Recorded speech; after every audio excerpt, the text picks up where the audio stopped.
your trip, you should know that the unpaved roads of the Harambe Wildlife Reserve pass through rough and rugged terrain.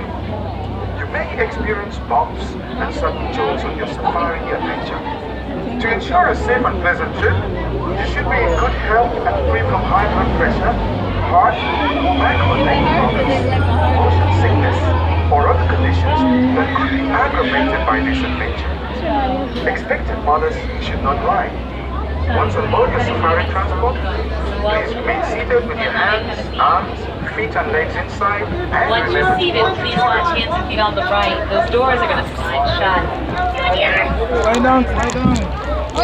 We're going to ask that you remain completely seated at all times. If your whole party doesn't fit, it means your whole party's on the next truck. Make sure you're behind the yellow line on the dock.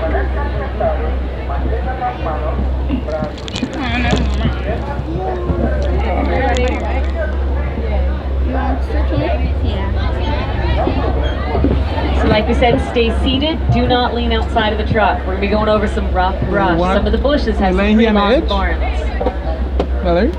As we say here in Harambe Twende, which means let's go. So, Jumbo, everybody, hi. My name is Kristen. I'm going to be your safari guide for this journey out through the Harambe Wildlife Reserve. Now, I noticed that some of you back there have some cameras. You can feel free to have cameras out and ready to try to take pictures. I recommend high-speed settings. There are some areas on the reserve where we are not allowed to stop. Even when we are allowed to stop, it's only going to be for just a few seconds. So an action or sport setting, something with a high shutter speed usually works the best. Wear 2 hats. I also recommend that you hold on to those cameras and all of your personal belongings very tightly. We are not allowed to stop inside the reserve for anything that falls outside of the truck. That includes hats, sunglasses, cameras, cell phones, pretty much anything else you might still want at the end of the safari. Make sure you're holding on to it. It could be a while before we see any dropped item again, and most likely you will not be getting it back in the same condition that you last saw it in. Yeah, animals are curious. They're not as gentle with things as we are.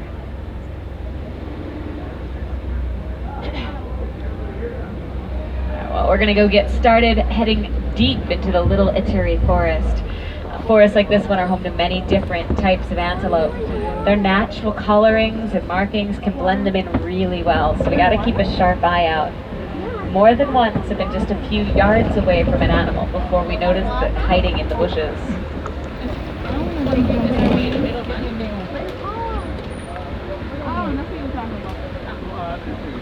Alrighty, you might see an animal in the bushes out to the right, up on top of the hill. That's an okapi. Okapi are often mistaken for relatives of the zebra because of the stripy legs. They're actually the only living relative of the giraffe. That's because of the shape of their heads. They have asagons, which are the false horns. They also have long black prehensile tongues, just like the giraffe do. You've probably noticed they're kind of reclusive animals. It means they're a little bit shy. They were not first discovered by the Western world until about 1901. It's pretty recent, relatively speaking. This brings us around to the local watering hole. It's a great gathering spot for many animals. Some of our best chances to find some of the rare animals out here. Up on the hill to the right, you might see some light tan antelope. Those are greater kudu. Kudu are the second tallest antelope in Africa. Boys stand about 5 feet tall at the shoulder. Girls, like these ones, a little bit smaller. And much larger than the kudu on the right would be the black rhino across the water to the left, between the dirt mound and the rock wall. They are incredibly large. They weigh about 3,000 pounds at their full growth. While they get so big, they can still get moving. They charge 35 miles per hour at their top speed. That's a lot faster than this truck can go, so we're going to keep moving.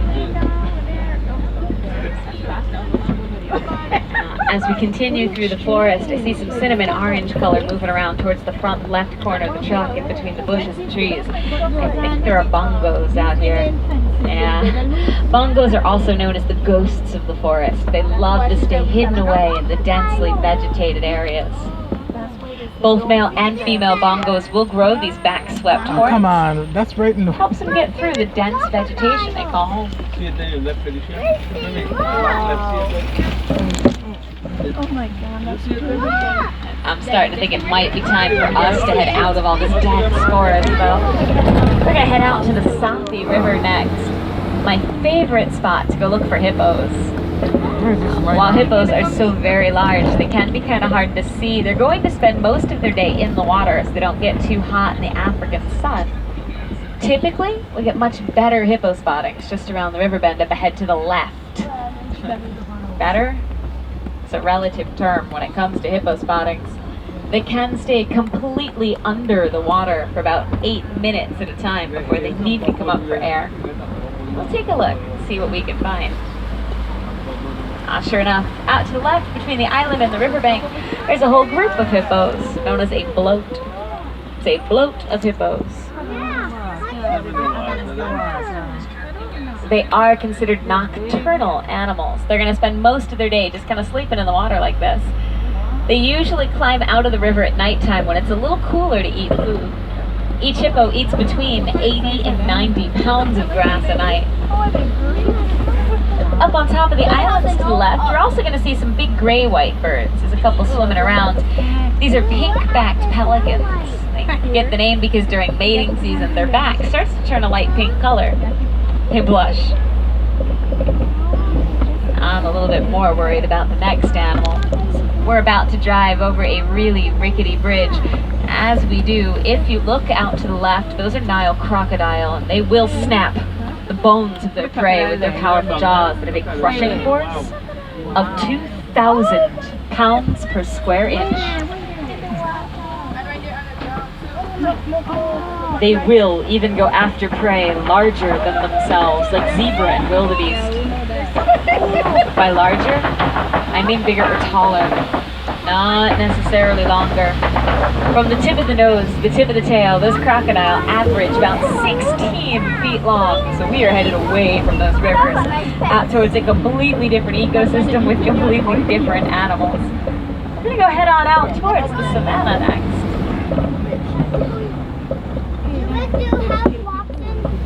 Speaking about different, coming up on the right, there's a view of a different kind of tree, known as the baobab. It's also known as the upside-down trees. You know which one it is. It's the one on the right that kind of looks like it's got its roots sticking up in the air. Oh. Yeah, those are not really roots. They are branches. Baobabs just go leafless about 9 months out of the year to conserve water. We should find some more of them out in the savannah, so we're going to keep driving around. As we drive around this corner, our first view of the savannah and the Serengeti grasslands. Already you might start seeing some animals. Towards the truck coming up on the right-hand side of the road by the broken tree branches that are all piled up. The teeny tiny light tan animals with the white faces and undersides are not babies. These are springbok. That's as big as they get. They only reach about 3 feet tall. They weigh no more than 100 pounds. They'll jump 6 feet in the air repeatedly when frightened. They literally spring from place to place. It's kind of fun. They can also jump about 10 to 11.5 feet forward in a single bound. Pretty impressive, because when they jump, all 4 feet come off the ground at the same time. It's called pronking. It's kind of fun to watch, although it's a little rare to see on a safe place like our reserve. Now, coming up on the left, we're at the edge of the reserve. You might see some fences between the tall bushes. I recommend keeping an eye out. We've been hearing rumors of African wild dogs roaming around near the edge of our reserve. Also known as the painted dogs because of their coloring, and sure enough, there's a pack of the African wild dogs towards the front left of the truck by the cave. Now, these dogs are going to look a lot like domestic dogs that you might be used to because they're loosely related. They are a different offshoot of the canid family. And these dogs are the most successful hunters of mammals in Africa. They beat all of the large cats, hyenas, and other predators for the title. Because not only will they hunt as a pack, they'll chase their prey until their prey drops from exhaustion. It's kind of terrifying. We're headed away from the dogs. We'll hang out with the nice grass-eating animals like the sable antelope out to the left instead. Those are all girls that I can see from here. Boys' horns would get a little bit longer. They can reach a maximum length of up to 5 feet long. The boys also darken as they age. The dominant male would be so dark brown he'd look black in color. As we keep driving through here, on both sides of the road, you're going to be seeing these real tall reddish-brown mounds sticking out of the ground. These are all termite mounds. Might look like dirt. It's because they're partly made of dirt. They're also made using saliva and dung. The substance bakes in the hot African sun to form the structures. They're about as hard as concrete. The other animals are going to use them too. Elephants and giraffes use the taller mounds, kind of like a scratching post if they have an itch. At least until they manage to wear the mound down into a more hill shape, at which point antelope, like the sable antelope we were looking at, will sometimes climb up on top of the hill so they can see into the tall grasses to make sure there's no predators hiding nearby. It's an example of how the animals out here are kind of working together. But the giraffe towards the front left of the truck are tall enough that they don't really need a lookout post. There's a whole group of them coming up, going to be on the right-hand side of the road. The group of giraffe is quite appropriately known as a tower. It's a tower of giraffe. That is so appropriate because they start out pretty big. Baby giraffes stand about 6 feet tall when they're born. That means they can look into the eyes of any full-grown adult human. Or if you're short like me, baby giraffe would be looking right over our heads. I got one right here to finish. They're going to spend about 16 to 20 hours a day eating or chewing. They spend most of their day chewing on stuff. Do the math, you'll notice it does not leave a lot of time left for sleep. Yeah, they don't sleep for long periods of time. They take really short naps throughout the day that all add up to about half an hour. That's it. It's a defensive mechanism. It keeps them on the move. Now, you might notice that a couple of the giraffe out to the right were sitting down. Their heads are a lot shorter than the rest of them. That's not a behavior you see very often with giraffe. They even sleep standing up. They only sit down like this when they're feeling incredibly safe and comfortable in their environment. Because it takes them a while to get up and down. It's something we like to see on our reserve because it means they're happy. This is going to bring us out to Monkey Point next. Now, Monkey Point gets its name for a group of mandrills that have taken up residence at one of the abandoned camps on the left. Incredibly social amongst themselves. They're very, very shy to outsiders. But we're going to be looking for motion. If you see one, there's probably a couple more right nearby. Sure enough, towards the front left of the truck, in between the trees on the termite mound, there's a couple of them sitting out there.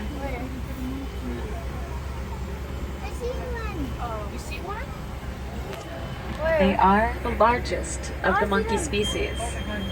You can see that's not really saying much. Adult males would weigh about 100 pounds. Females, like her, max out at about 35 pounds at the most.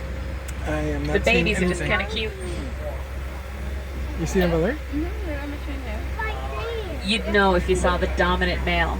He'd be much larger and would have the brightest red and blue markings, not only on his face, also on his backside. Lets the females know he's male, lets the males know he's the boss. Uh-oh. Usually I take the road to the right to get out into elephant country, but there's a big road closed sign. It looks like the road's gone, so I guess we're not going that way. There is an elephant out there, though. That's an adult male elephant. We know that for a couple of reasons. It's pretty big. Also, I don't see any others in the area. Adult males are the only ones that wander off on their own like this. Females stay in herds with the young ones. I'd still like to try and find a herd, so we're going to try this other road. It's looping around the same general direction I want. It's alright, you guys all wanted to have an adventure anyway. Found a bridge. Useful, but this bridge is looking kind of beat up, so we're gonna go very carefully. Holy-poly. Holy-poly means very slowly. It's to make sure that it holds us the whole way across. It's real. Feel free to cross your fingers and hold on tight. It sure is growing. To the right, you might get another view of that outlook. Leave it right. All together, please. all together.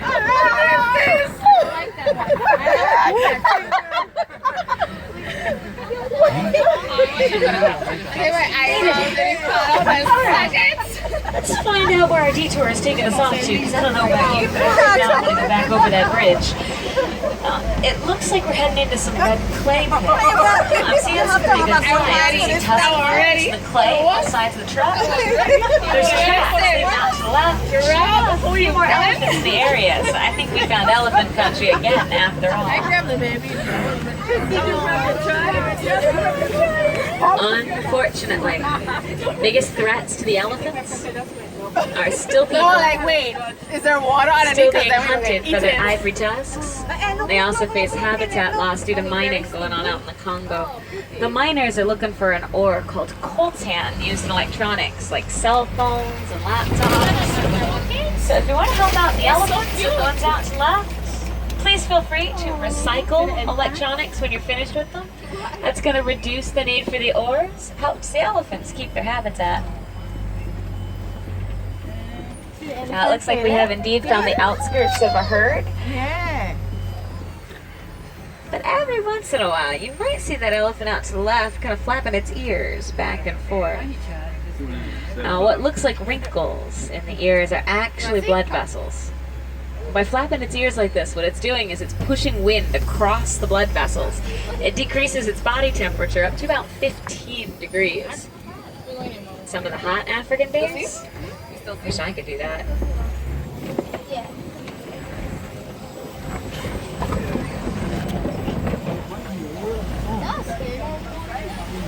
The elephants are not the only group of animals in the area. There's also flamboyants coming up on the left. That's a group of flamingos.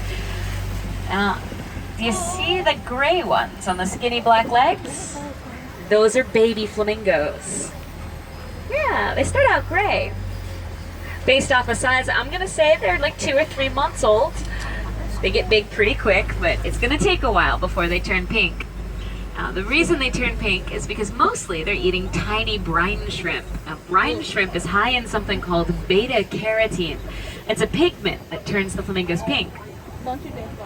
These are all greater flamingos. It does make them the largest, and thus also the lightest pink of the flamingo species. Sorry. We're going to keep heading deeper into the savannah to see if we can find more animals to look at. Huh. I'm not seeing any in this particular area. I wonder.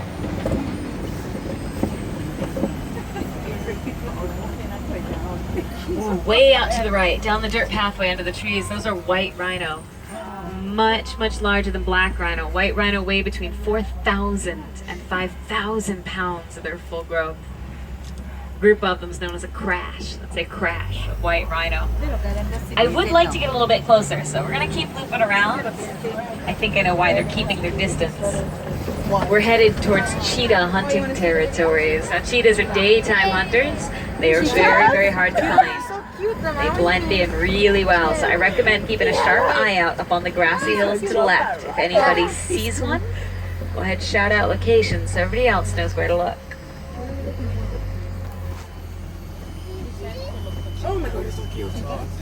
Now, I am seeing some spots towards the front left corner of the truck. See the broken tree branches at the bottom of the hill? Above those, by that tree that's got that deep V shape to it at the top of the hill by the bushes in the shade. There's a tree stump up there. Just to the left of the tree stump, there's a pair of them out there. Right there by the one right here, right there. By the gate. They have been causing a lot of trouble in Namibia hunting livestock. The farmers out there have been hunting the cheetah to protect their livestock. That is not a good solution. Cheetah are endangered. Right here. Our reserve supports training programs that train really large dogs called Anatolian Shepherds and Kangol dogs. The dogs will actually scare the cheetah away from the livestock without endangering the cats, saving their lives. I think it's kind of neat. It's a dog saving the cats out there. Of course, cheetah are a little strange for large cats. They're the only large cat known to purr. They've also been known to chirp. I think it's kind of interesting to hear a cat chirping. It's not all fluffy. They're also the only large cat to have non-retractable claws. Their claws stay out all the time. Now, towards the front right of the truck, looks like there's ostrich and zebra out there. Straight out to the right, there's more views of the white rhino, the zebra between the trees. We are going to loop around the hill to see if we can get a few closer views, but I've been told that in the area up ahead we might not be able to stop. So keep our fingers crossed, we'll see what's out there.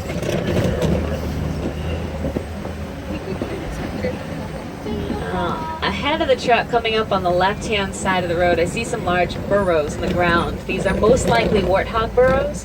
Warthogs are the largest of the burrowing mammals. If they were feeling threatened, they'd back into a burrow with their tusks facing outward. Like the one down in the ditch to the left. Now, you never ever disturb a warthog backed into a burrow. Their tusks are very sharp. They are not afraid to use them, so we're going to keep moving.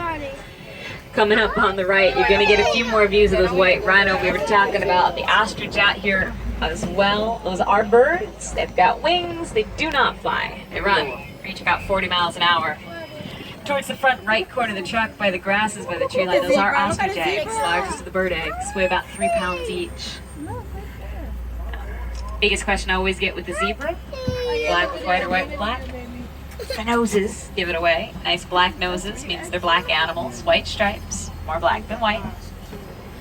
And the shaggy coated animals to the right with the white circles around their backsides, those are waterbuck.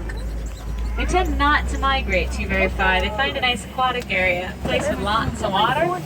They just kind of hang out. Thus the name, waterbuck. But it looks like some open gates on the road to the left, so we're going to head through here to see if maybe we can find another animal or two before we have to head back out of the reserve.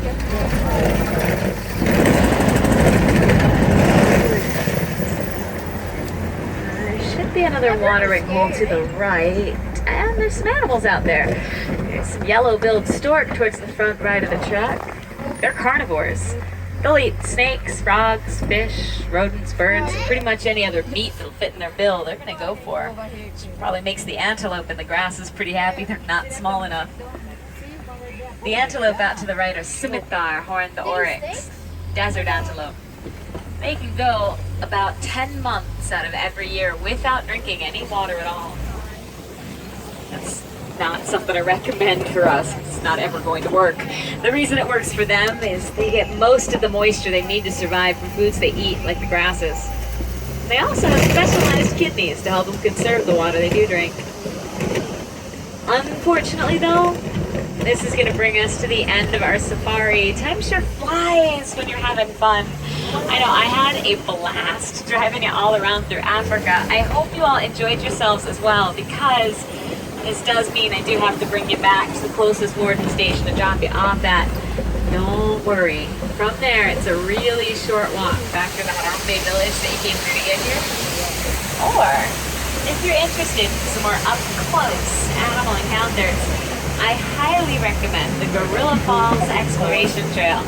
Nice, easy walking trail. You can even take strollers on if you have any strollers to pick up. Out there you find some more African animals.